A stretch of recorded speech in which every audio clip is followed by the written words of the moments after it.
in this problem, what we want to do is we want to solve number 3 here. When Miss Fifield threw a softball, it traveled a horizontal distance of 60 feet and reached a height of 10 feet.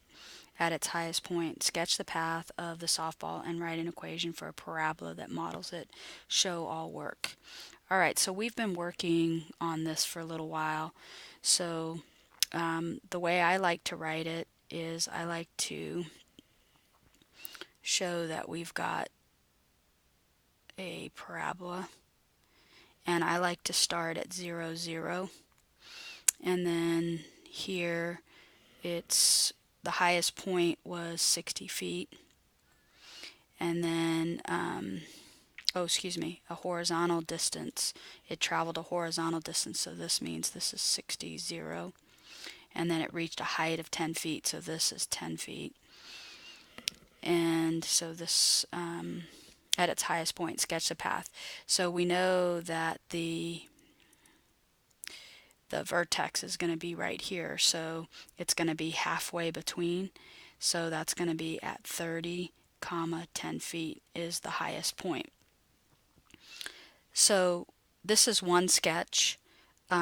We certainly can also sketch it this way,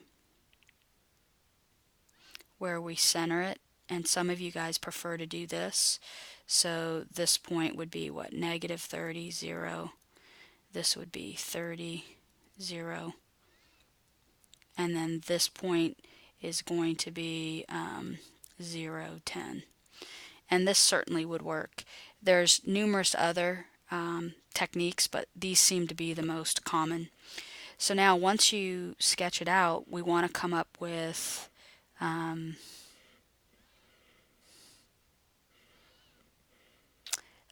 so we've got the sketch, so now we want to write an equation that models this. So we know that our equation is y equals a times x minus h squared plus k. So we plug in the information we have. So we have the vertex, so then we have y equals a times x, this is 30, so it's going to be minus 30 squared plus 10.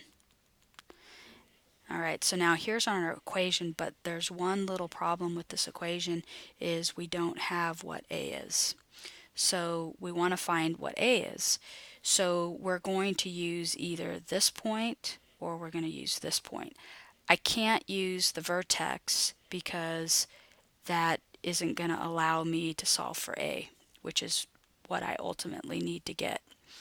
So I'm going to choose to use the origin because it's the easiest point.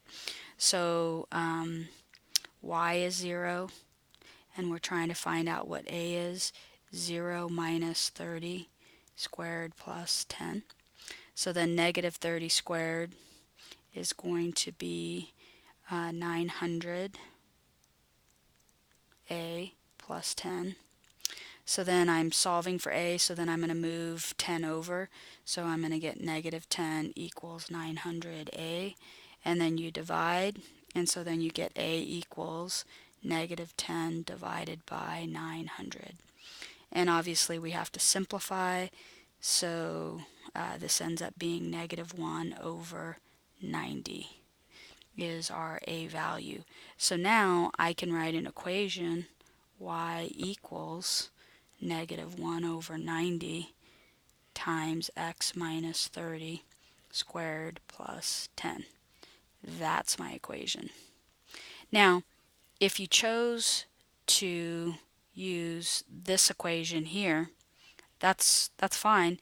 The thing is the vertex is different, so this equation, the a value will be the same. So y equals negative 1 over 90 times, well, x minus 0 squared plus 10. So then we don't write equations this way, so it'll simplify to y equals minus 1 over 90 x squared plus 10. This is also an equation. So if you notice, what's going to the a value is going to be the same for any one of these equations that I write. What's going to change is the vertex.